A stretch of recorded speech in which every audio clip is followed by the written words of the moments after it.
aleluia, aleluia, aleluia. O Senhor esteja convosco. Ele está no meio de nós. Proclamação do Evangelho de Jesus Cristo segundo Mateus. Glória a vós, Senhor.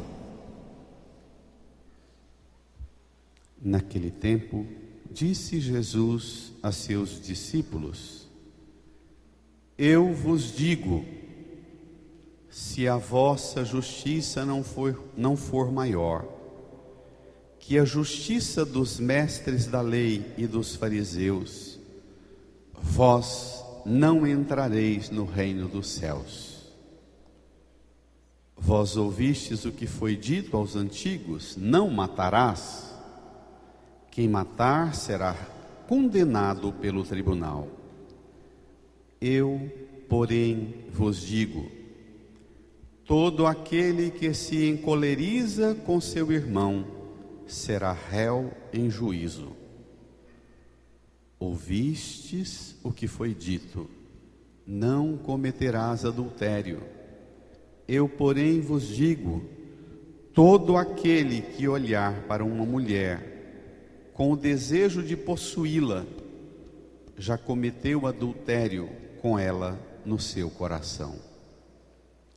Vós ouvistes também o que foi dito aos antigos: não jurarás falso, mas cumprirás os teus juramentos feitos ao Senhor.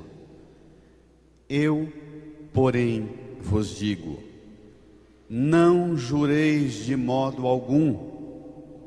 Seja vosso sim, sim, e o vosso não, não. Tudo o que for além disso vem do maligno. Palavra da salvação. Glória a vós, Senhor.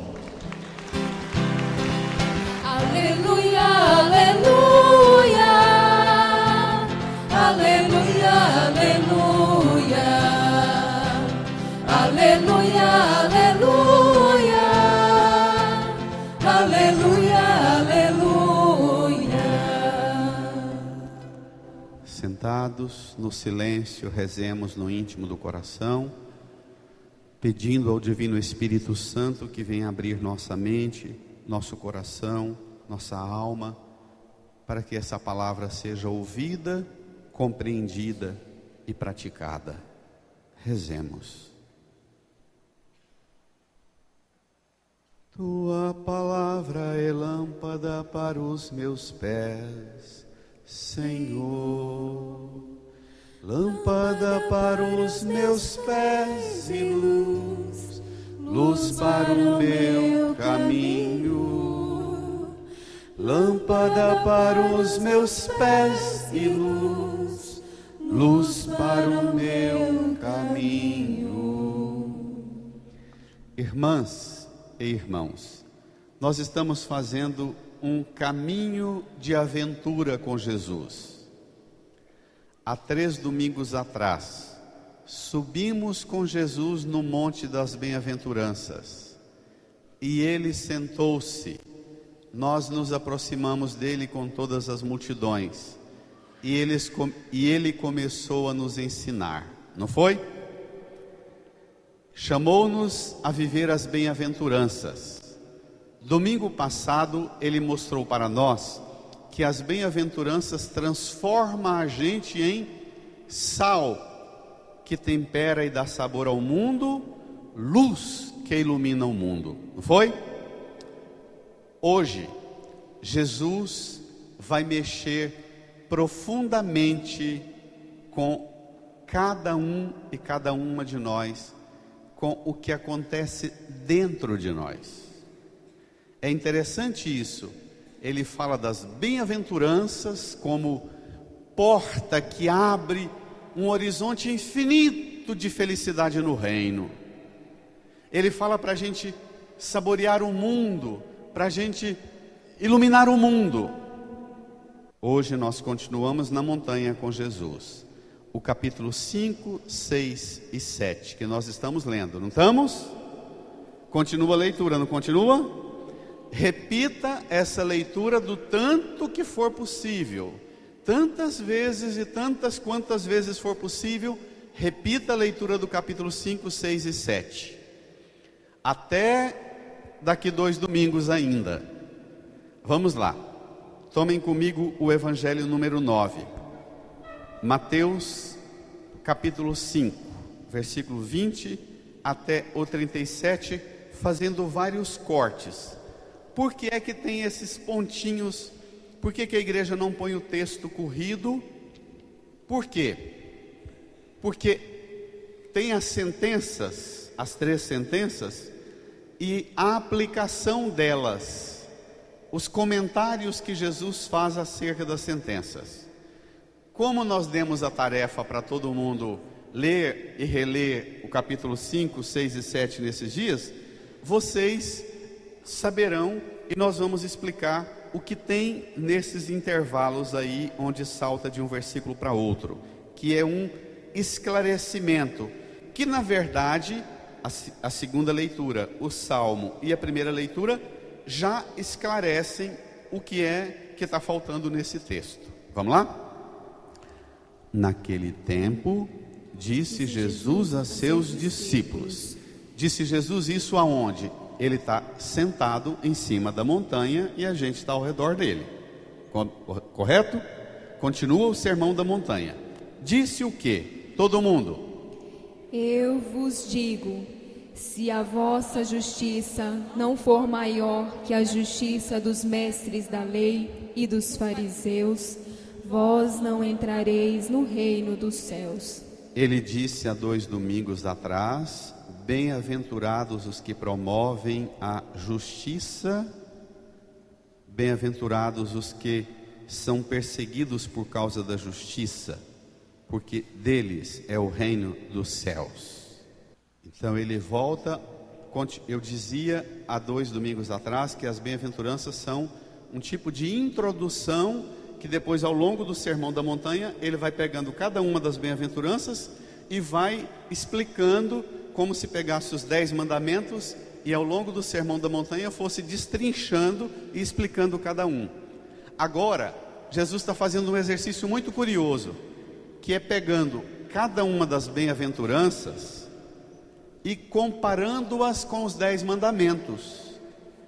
Por isso eu dizia que as 10 bem-aventuranças para nós são a nova legislação para a nossa vida de fé. Vamos lá?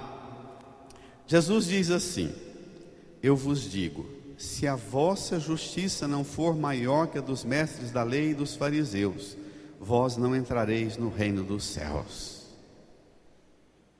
Os fariseus e os mestres da lei eram, dentro da sociedade e da religião judaica do tempo de Jesus, na sinagoga ou no templo, eram os 2 grupos de gente que gozavam do maior prestígio e reconhecimento como pessoas rigorosas na observância do mandamento de Deus.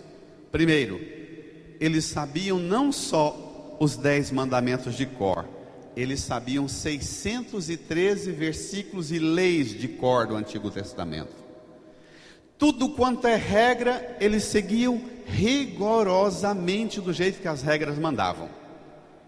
E das regras, nos 10 mandamentos tem amar o Senhor, seu Deus, sobre todas as coisas, não é isso? É não tomar o nome dele em vão, guardar domingos e festas, os 3 primeiros mandamentos. Depois entra nos 7 mandamentos da regra cotidiana. O primeiro é não matar, não é isso? Tá. Vamos ver? Versículo 21. Vós ouvistes o que foi dito aos antigos: não matarás. Quem matar será condenado pelo tribunal. Leia. Eu, porém, vos digo: todo aquele que se encoleriza com seu irmão será réu em juízo. Vocês se lembram que no dia das bem-aventuranças eu disse, e alguns talvez ficam assustados, pela pela bravura com que eu digo, que os 10 mandamentos foram dados ao povo judeu para serem uma espécie de mapa, de guia, para orientar os passos e a vida. Os 10 mandamentos são uma espécie de estaca, com placa na estrada dizendo caminha por aqui, caminha por aqui, caminha por aqui. Os fariseus, os mestres da lei, os antigos, pegaram os 10 mandamentos e fizeram com eles lembra o que eu falei? Uma cerca. E ficou do lado da cerca dizendo, e educando os outros dizendo, olha, isso não pode, isso não pode, isso não pode, não matar, não roubar, não cobiçar, não desejar. Virou regra que cercou e parou nisso. Às vezes nós pegamos os mandamentos de Deus, ao invés de fazer deles escada, degrau para a gente subir, elevar espiritualmente, ao invés de a gente pegar os mandamentos de Deus e fazer deles placa que indica e vai orientando a gente no caminho, a gente faz deles cerca. Vocês que são pais e mães, vô e vó, não basta dizer para a criança isso não pode, isso não pode, isso não pode, isso não pode. Nós temos que gastar a nossa vida dizendo, bem-aventurados os que... O que pode então? Que caminho? Fazer o que nesse mundo e nessa vida? Concretamente, fazer o que com os meus sentimentos? O que com os meus desejos? O que com os meus pensamentos? Que esse é o problema mais grave. As regras externas são fáceis, mas o que está aqui dentro e dentro do meu corpo é que é o problema. E é isso que Jesus trabalha de forma fantástica. Então vamos lá. Se a vossa justiça não for maior que a justiça dos mestres da lei. Os mestres da lei se orgulhavam, nunca matei ninguém. Jesus fala para eles assim, pois isso para mim é muito pouco. Vocês se orgulham por nunca ter pego uma arma e matado alguém. Isso para mim é muito pouco. No entanto, vocês cultivam dentro de vocês cólera, ressentimento, mágoa, fúria. Jesus diz assim, é muito pouco não matar de forma direta, pegar uma arma, uma faca. Eu, porém, digo a vocês, a justiça de vocês tem que ser maior, tem que superar, senão vocês não vão entrar no reino dos céus. Se lembram, há 5 domingos atrás, quando Jesus ficou sabendo que João Batista tinha sido preso, ele mudou de Nazaré para Cafarnaum e começou a pregar, dizendo, convertei-vos, porque o reino dos céus está próximo, lembra? E eu dizia, nem a palavra dizia, o reino está próximo, para você entrar dentro dele precisa de conversão. Hoje Jesus diz, o reino está próximo, para você entrar dentro dele, muda a sua compreensão de justiça, metanoia. Conversão é corrigir os conceitos, mudar a mente para mudar a meta, não é isso? Olha que bacana. Então, não matar é muito pouco. Melhore esse mandamento da lei de convivência. É pouco não matar. Lembra que eu até dizia do Papa Bento, que disse que justiça no mundo é eu lutar pelos seus direitos, dar a você o que é direito seu. Justiça na cruz é dar a você o que é de Deus, é dar a você o que não é direito seu. O pecado tirou de você seus direitos, mas na cruz ele devolve para você o que por direito você perdeu. Não é bonito isso? Então a cruz ensina você, cada um de nós, a ir muito além do não matar. Veja, versículo 22. Eu, porém, vos digo, todo aquele que se encoleriza. Repita comigo. Encoleriza Encoleriza significa significa provocar cólera, provocar cólera, zangar, zangar, irritar-se, irritar-se, irar-se, irar-se, encher-se de fúria, encher-se de fúria, de raiva, de aborrecimento. de aborrecimento. Encolerizar, Encolerizar diga, significa significa ter domínio ter domínio do mal do mal sobre os meus sentimentos. sobre os meus sentimentos. Irmã, irmão, é muito mais do que não matar. Hoje nós precisamos pedir a Jesus: Senhor, eu te peço, como eu vivo lutando para não pegar uma cadeira e jogar num filho enjoado, num marido, numa esposa enjoada, num genro, numa nora, num colega de serviço, eu fico cheio de fúria e de raiva. Eu até dou conta de não matar ele, não matar ela, mas eu fico tomado de raiva. Eu tenho tanta raiva, mas tanta raiva, que minha gastrite, minha úlcera, minha dor nas costas, minha dor nas pernas. Isso existe? No trânsito então, né? A gente chega um bagaço em casa dirigindo, não é? Eu não mato os outros, mas eu me mato de tanto sentimento ruim, ira, raiva. Jesus fala assim: pois é, discípulas e discípulos meus, a partir de hoje eu digo para vocês que não basta não matar. A partir de hoje eu quero que vocês permitam que eu convide vocês para fazer uma aventura, tirar dos afetos e do coração toda espécie de sentimento ruim e negativo que estraga você e estraga a sua relação com os outros e com Deus. Estenda a sua mão aqui para a cruz de Jesus, porque isso é sério. Você sabe muito mais do que eu que tipo de sentimento que você cultiva dentro de você que tem estragado você. Estenda a sua mão para a cruz, feche os seus olhos e apresente a Jesus os sentimentos que mais estragam e machucam você.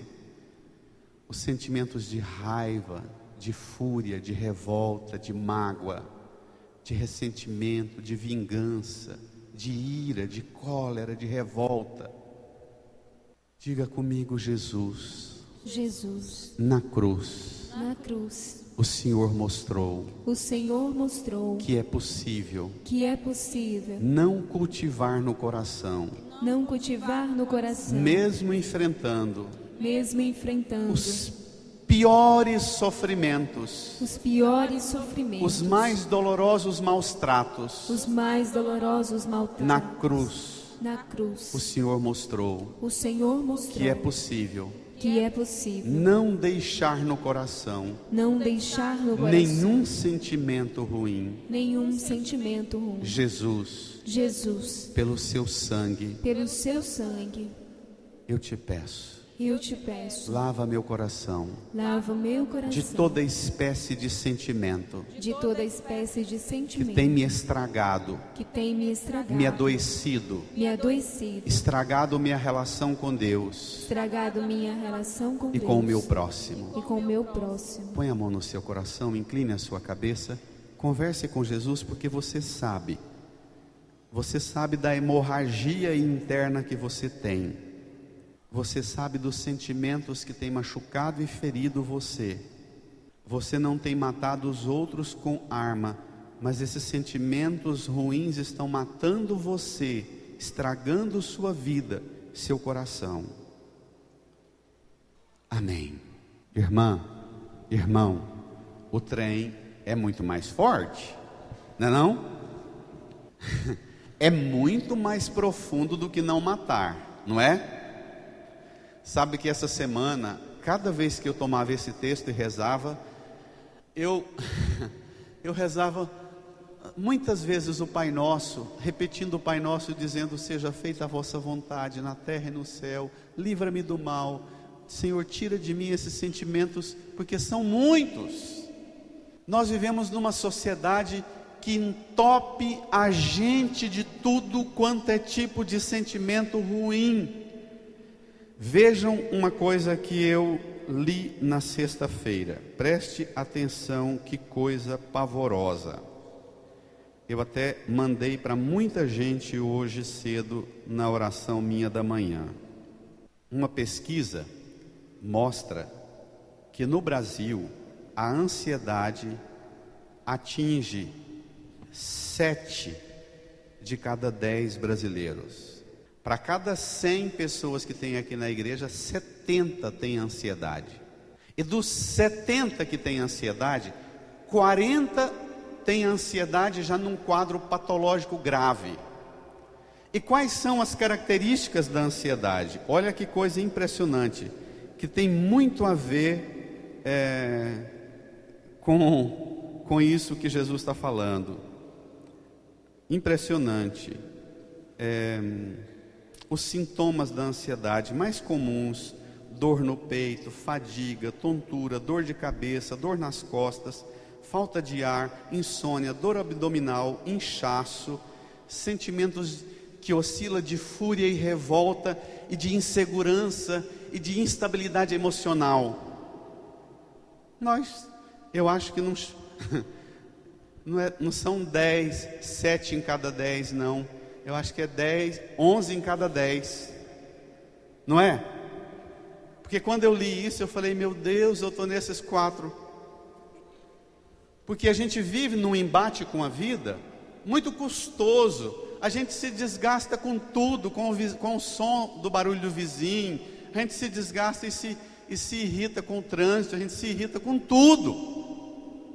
A gente vive cheio de cólera o tempo inteiro.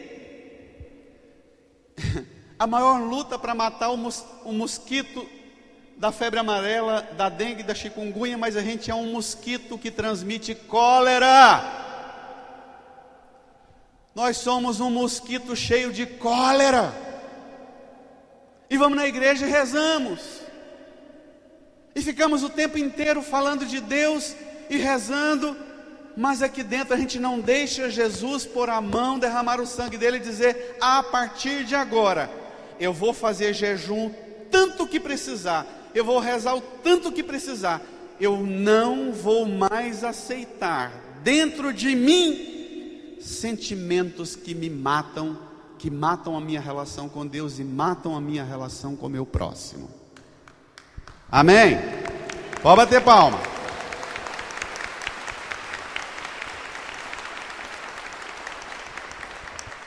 Estenda a mão para a cruz e diga comigo: isso significa ser pobre em espírito, ser manso, misericordioso, promover a justiça, promover a paz, ser puro de coração. Amém.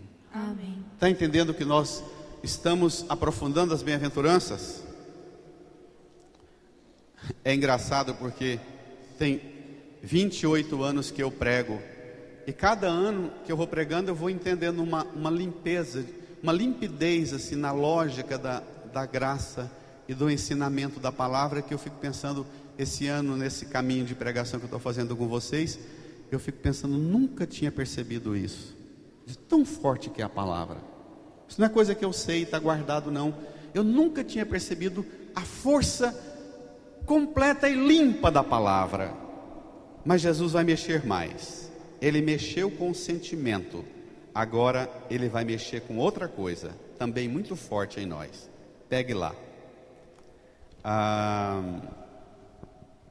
versículo 27, todos juntos. Ouvistes o que foi dito: firma, igreja, não cometerás adultério. Eu, porém, vos digo: todo aquele que olhar para uma mulher com desejo de possuí-la, já cometeu adultério com ela no seu coração. Olhe só, o adultério, não cometer adultério, está em Êxodo 20:14, Deuteronômio 5:18. Eu nunca traí minha esposa, nunca traí meu esposo. Ou eu não casei, mas vivo a castidade. Jesus fala assim: não, é muito pouco não cometer adultério. Pegar uma pessoa que não é minha esposa, não é o meu esposo, e sair com ela e ter uma intimidade com ela. Jesus fala: isso é muito pouco. Essa cerca é muito pouca. Sabe por que os 10 mandamentos precisariam ser reensinados? No Sermão da Montanha, Jesus diz assim uma coisa muito interessante que eu preciso dizer aos irmãos e irmãs. No Sermão da Montanha, Jesus diz assim: não penseis que eu vim abolir a lei e os profetas. Não vim abolir, mas vim para dar-lhes pleno cumprimento. Significa que os 10 mandamentos não estavam sendo cumpridos do jeito que precisava, entendeu? Não significa que a partir de hoje você pega os 10 mandamentos e joga fora que acabou, não. O problema é que os 10 mandamentos não estavam sendo compreendidos e vividos do jeito que precisava. Jesus reescreve dizendo: olha, vou dizer numa linguagem muito mais fácil de compreender. Vocês precisam ir muito além, porque os 10 mandamentos ficam no mínimo que cada um tem que fazer. Eu vou dizer para vocês que vocês não vão viver mais de mínimo. Vocês vão fazer como eu faço. Vocês vão dar o máximo de vocês, como eu dou o máximo de mim para fazer a vontade do meu Pai. Amém? Então, não cometer adultério é pouco. Eu digo a vocês, quem olhar para a pessoa com o desejo de possuí-la, gente não é coisa para ser possuída como objeto. Quem está acompanhando a leitura diária, a liturgia diária, nós estamos durante a semana lendo o livro do Gênesis, não é? Na primeira leitura. Eva, na conversa dela com a serpente, chega diante da árvore do paraíso e vê que o fruto era palatável, agradável aos olhos. A serpente diz para Eva: Deus sabe que o dia que você comer desse fruto, os olhos de vocês se abrirão. Portanto, os olhos são o quê? Símbolo e fonte de sustentação, de alimentação dos desejos. Portanto, na Bíblia, os olhos são a janela da alma, diz o ditado, não é? Os olhos, não é à toa que o mundo governa a gente através da propaganda. E o que a propaganda faz em nós? Ela torna fascinante e desejável os produtos, não é? O carro, a roupa, a comida, não é? Nas bem-aventuranças eu falava, pregando aquela bem-aventurança, bem-aventurados que têm fome e sede de justiça, porque serão saciados, não é isso? A sociedade põe a gente fome e sede de objetos e de coisas, não é? E aí a gente não é saciado, porque quem tem fome e sede só das coisas do mundo nunca é saciado. E a propaganda faz isso. Você acaba de almoçar, senta na frente da televisão, vê um comercial de um hambúrguer com uma Coca-Cola suando, você enche a boca d'água querendo comer um trem e sua barriga está entupida de comida, não é assim? A propaganda seduz, faz os olhos da gente desejar coisa que nem cabe dentro da gente. Olha que coisa absurda. Aí Jesus diz: olha, não cometer adultério é pouco, não realizar o desejo é pouco. Eu vou dizer para vocês, nem tenham desejos ruins dentro de vocês. Não basta não realizar o desejo e dizer: não, eu pensei, mas não fiz. Jesus fala: pois a partir de agora nem pense.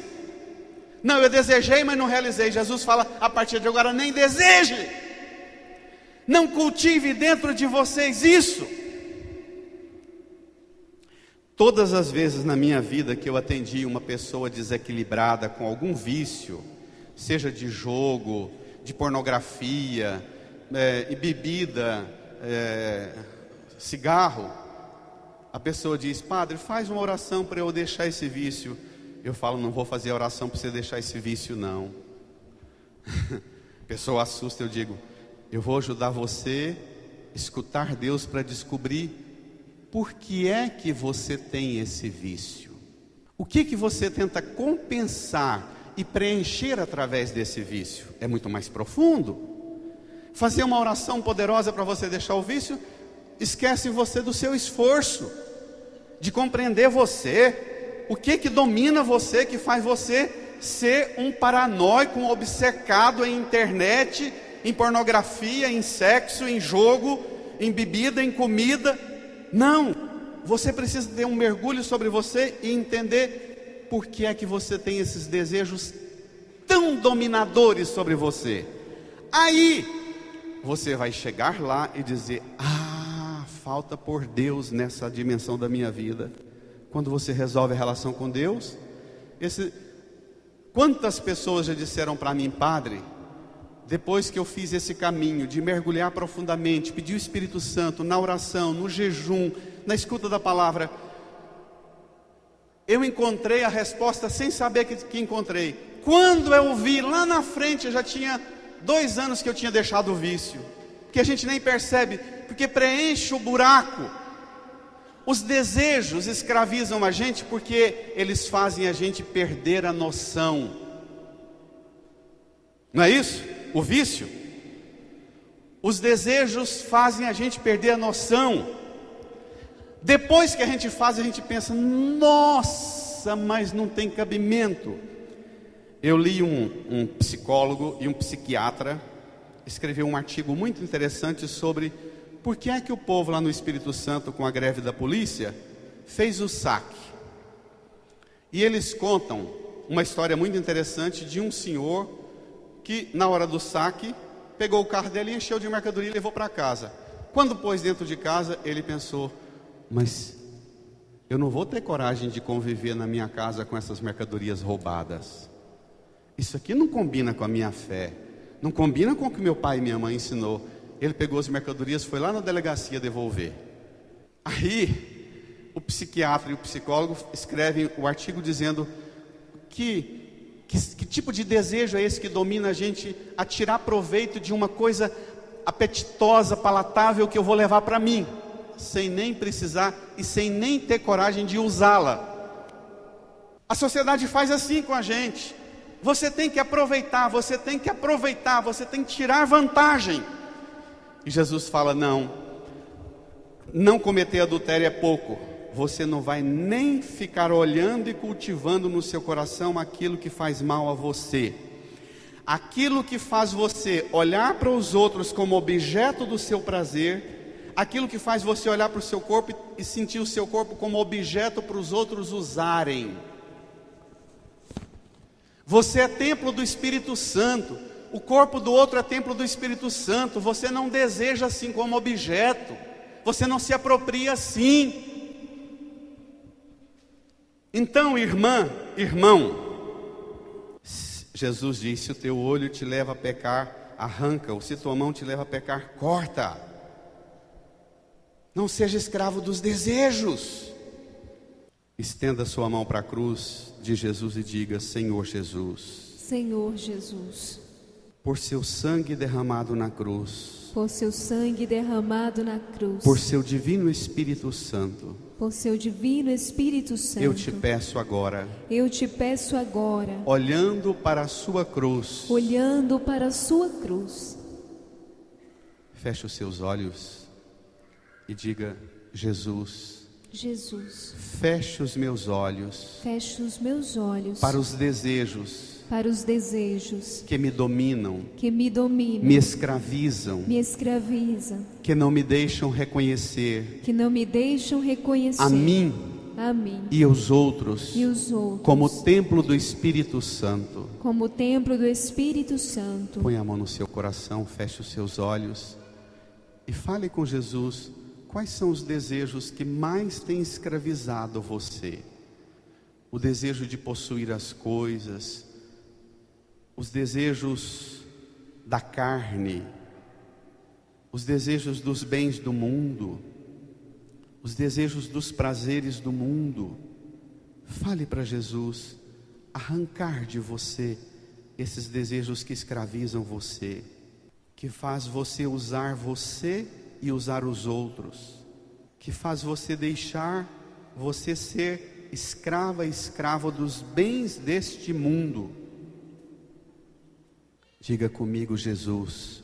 Jesus. Não só de pão vive o homem. Não só de pão vive o homem. Não só de prazer. Não só de prazer. Não só de realização. Não só de realização. Dos desejos. Dos desejos. Mas de toda palavra. Mas de toda palavra. Que procede. Que procede. Da boca do Pai. Da boca do Pai. Amém. Amém. Amém. Amém. Irmã, irmão. Retomo de novo. Acho que não é demais. Nunca é demais repetir as coisas boas. São João Paulo II disse, numa carta que ele escreveu aos padres e aos bispos no mundo: vocês têm transformado a igreja num lugar, fazendo propaganda, dizendo que se as pessoas vierem aqui para a igreja, elas vão ser abençoadas e vão realizar os seus desejos. Vocês têm entrado na linha das doutrinas dos pentecostais e ensinado na igreja essa mesma doutrina deles. Vem para cá que vocês realizam os desejos. São João Paulo II falou: a igreja não é lugar onde você realiza desejo. A igreja é o lugar onde você aceita Jesus educar e dominar os seus desejos. Amém? Pode dar uma salva de palmas. A igreja é esse lugar. Não é forte? Já contei para vocês, de vez em quando alguma criança chega em mim. Esses dias um menininho com a cara de bravo na porta da igreja, nos braços da mãe, diz assim: eu vim aqui e você não me deu a bolachinha. Na igreja onde eu vou, o padre, eu vou, mas eu fico quietinho e o padre me dá uma bolachinha. Eu falei: você não vem na igreja para ganhar bolachinha. Você vem na igreja para vencer o desejo de ganhar bolachinha e ganhar a palavra de Deus que te alimenta mais do que qualquer bolachinha. Ara, menino, tenha dó, menino. Vem botar o dedo no nariz do padre dizendo: aqui é lugar de eu realizar meu desejo e ganhar bolachinha. Ficar quietinho em troca de bolachinha, menino. Aqui é lugar de você educar seu desejo de querer fazer gambira. Comporta o bonitinho agora para ganhar aquilo depois. Isso é domesticação do desejo e não domínio do desejo.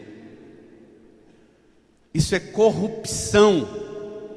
Isso é gambira que nós, os pregadores, estamos fazendo com o povo e estragando nossas crianças. Muita vovó e vovô, muito pai e mãe tem destruído a possibilidade das meninas e meninos se tornarem templos do Espírito Santo, porque os escraviza, dizendo: comporta agora que eu realizo os seus desejos depois. Ai, gente, pesado, né? Veja o que vem agora. Jesus nos ama muito. Ele não falaria conosco desse jeito, tão profundamente conosco, se não tivesse amor muito grande.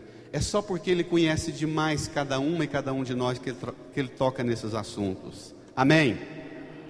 Não tenha medo de deixar o Senhor mexer profundamente com os seus desejos, com os seus sentimentos, porque agora Ele vai mexer com os seus pensamentos.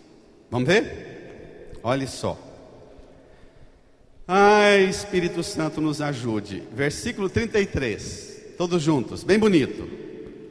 Vós ouvistes também o que foi dito aos antigos: não jurarás falso, mas cumprirás os teus juramentos feitos ao Senhor.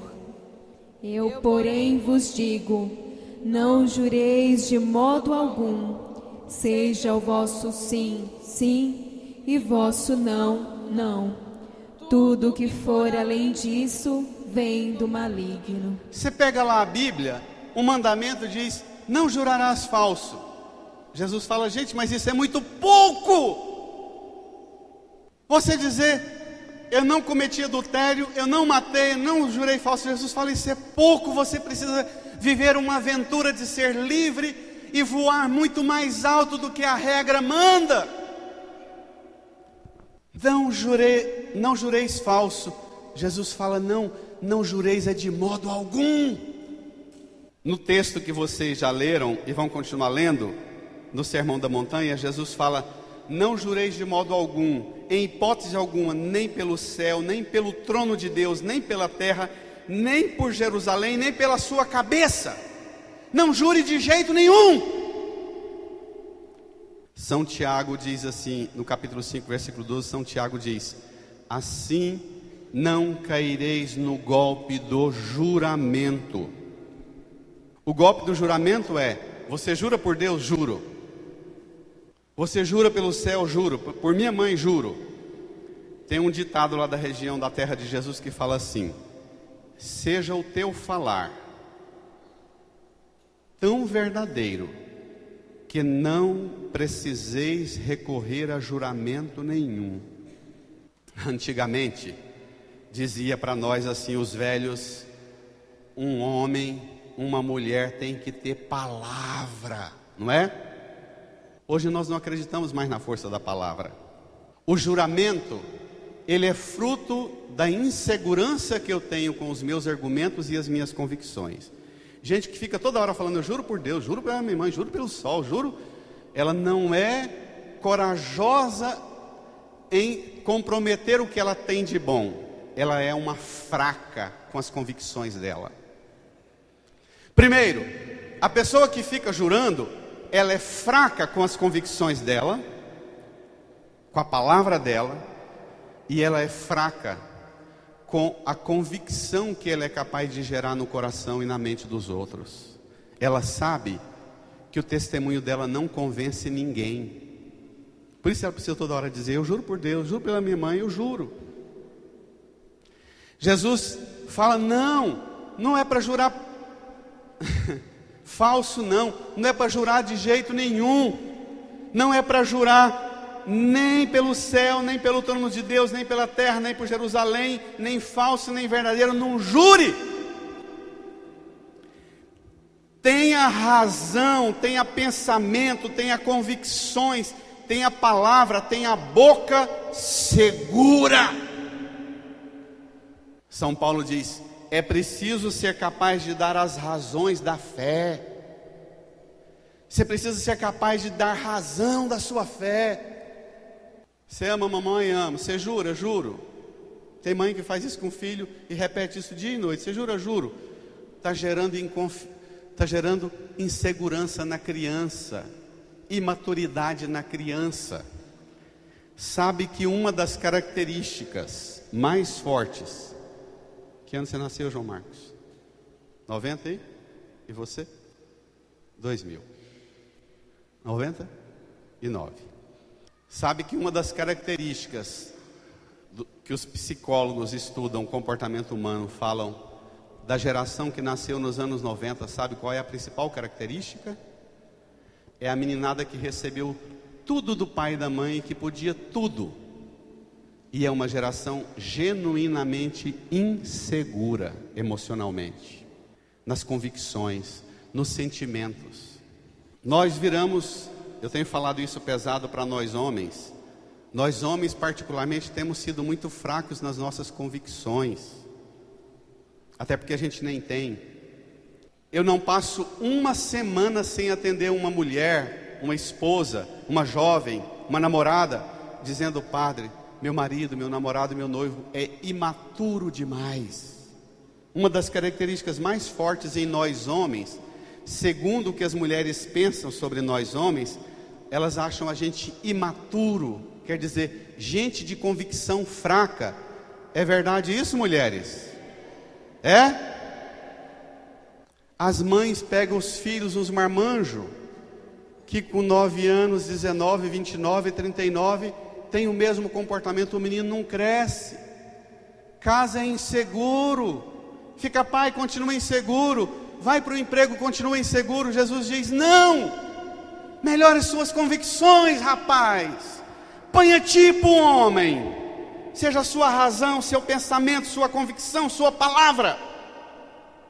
Irmã, irmão, no livro de Deuteronômio, capítulo 6, versículo 5, Lucas 10, 27, Mateus 22, verso 37.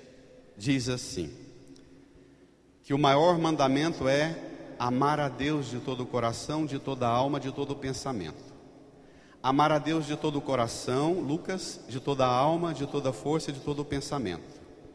Deuteronômio, amar a Deus de todo o coração, de todo o ser, de toda a força. O que significa isso? É isso que Jesus está falando para mim e para você. O que é uma pessoa estressada, ansiosa? O que é uma pessoa tomada de ansiedade? É uma pessoa tomada de inseguranças.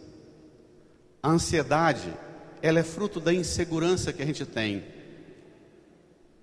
não é? E nós vivemos numa sociedade que para a gente ser controlado pelo mercado e pela vitrine, a gente tem que ser inseguro, para depender do padre, do pastor, depender, e não encontrar no padre e no pastor alguém que conduz a gente num caminho de liberdade espiritual para Deus. Olha, Jesus está dizendo para mim e para você: incline a sua cabeça, feche os olhos e estenda a sua mão para a cruz de Jesus.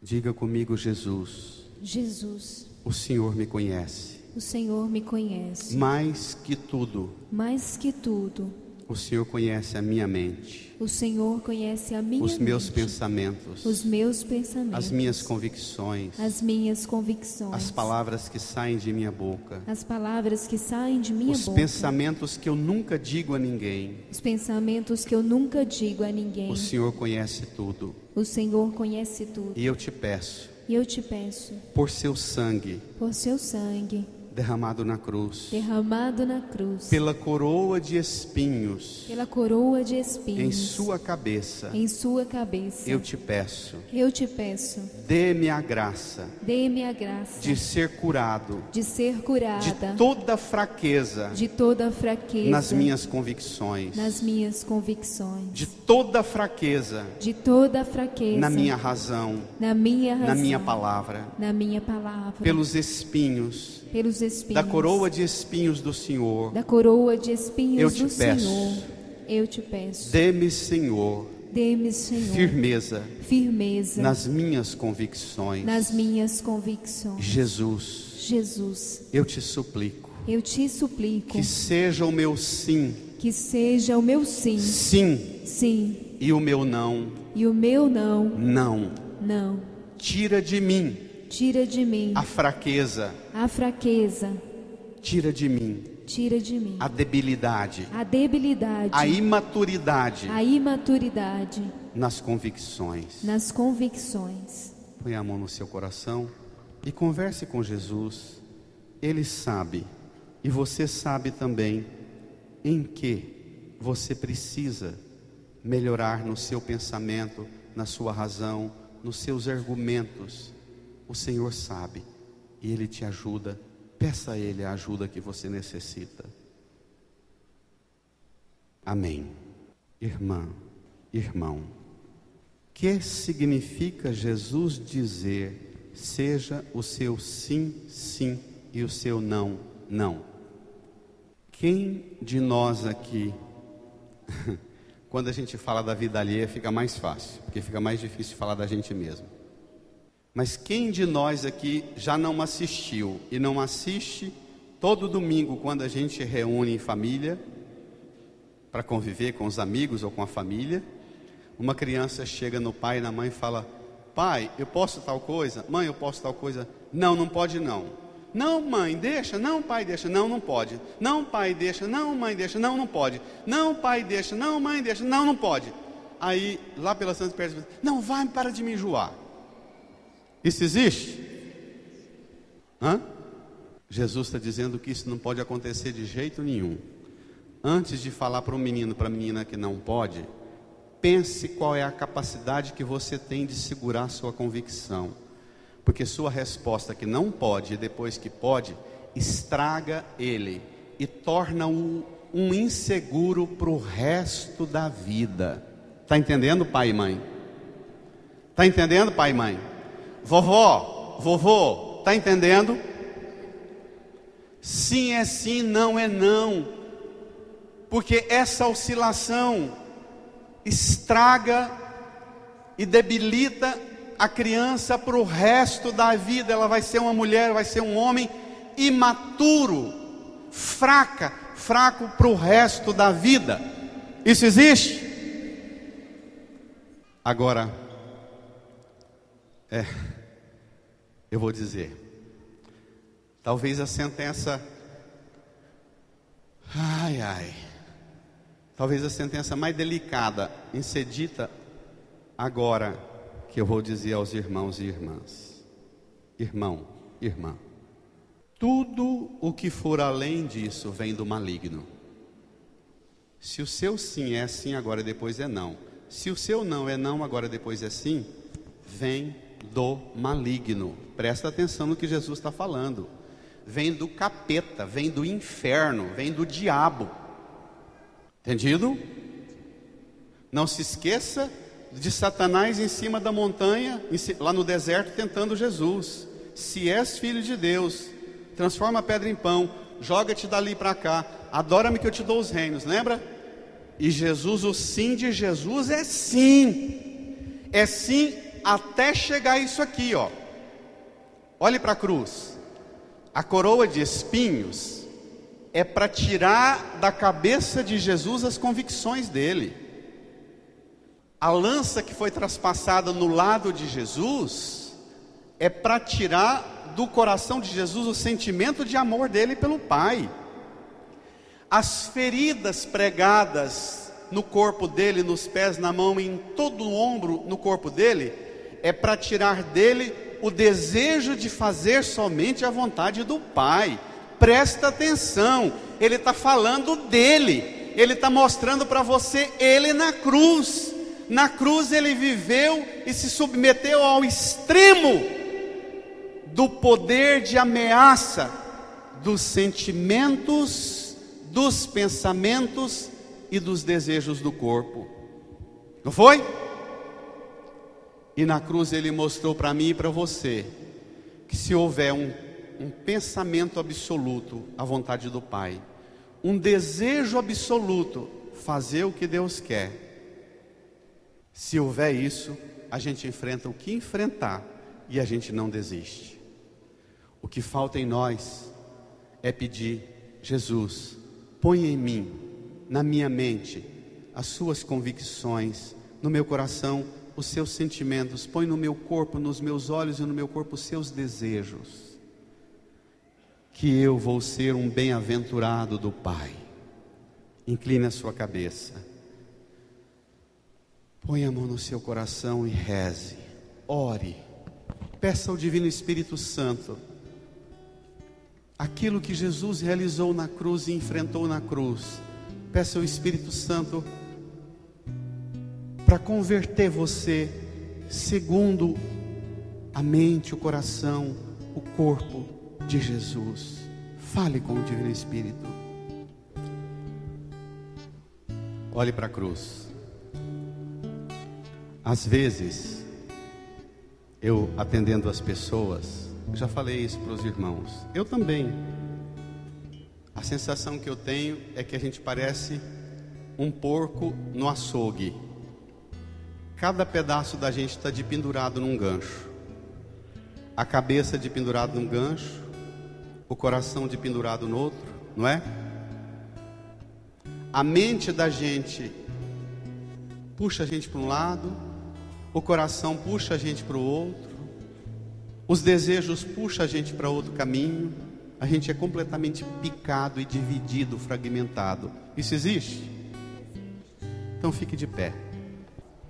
Estenda a mão aqui para a cruz de Jesus. E você vai cantar agora, pedindo a Jesus, ao Espírito Santo, para transformar você e unir aquilo que em você está dividido.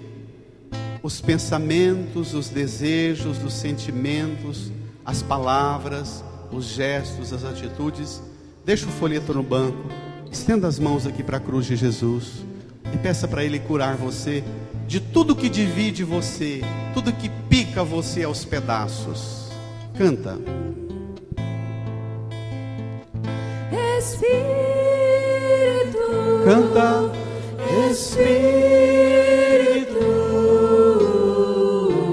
Espírito Santo de Deus.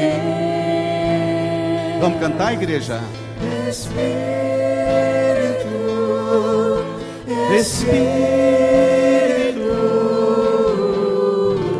Espírito Santo de Deus, vem controlar todo o meu ser, Vem dirigir o meu viver, vem dirigir o meu viver, o meu pensar, o meu falar, o meu pensar, o meu falar, o meu sentir, o meu agir.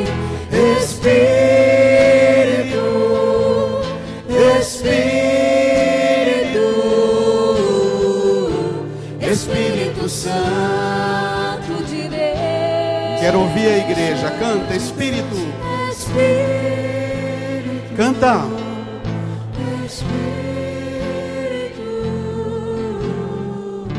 Espírito Santo de Deus, solte a voz.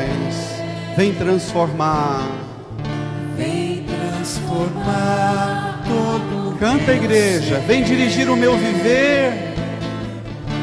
Vem dirigir o meu viver, o meu pensar, o meu falar, o meu sentir, o meu sentir, o meu agir. o meu agir. Só as vozes da igreja. Espírito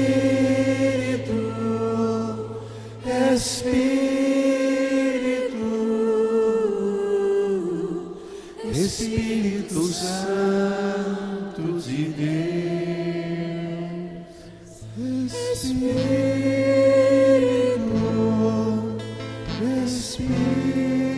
Põe a mão no seu coração. Espírito Santo, Incline a sua cabeça.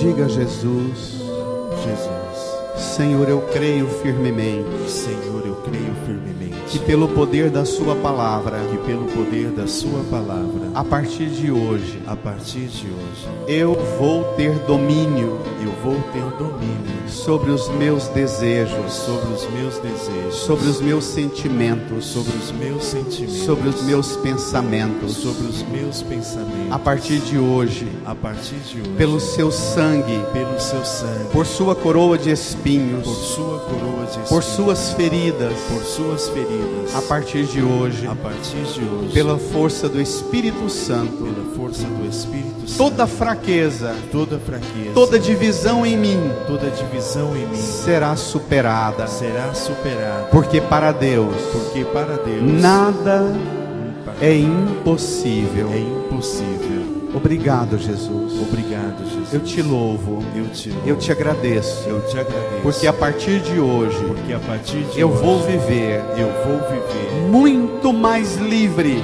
muito mais do que o mundo prometia. do que o mundo promete. A sua palavra, A sua palavra, o poder da sua palavra o poder da sua palavra vai me guiar, vai me guiar, vai me conduzir. vai me conduzir. Obrigado, Jesus. Obrigado, Jesus. Obrigado, meu Deus. Obrigado, meu Deus. Sempre Sempre eu te louvo, eu te eu louvo. te adoro, Eu te adoro. eu te agradeço. Eu te agradeço. Bem suave. Agradeça a Jesus. Abra seu coração. Faça sua oração de louvor, de agradecimento a Jesus por essa obra que Ele realiza em você. Louve o Senhor. Obrigado, Jesus. Eu te louvo, te glorifico, porque tudo que em mim era fraqueza e divisão foi vencido pelo seu sangue, pelo seu Espírito. Amém.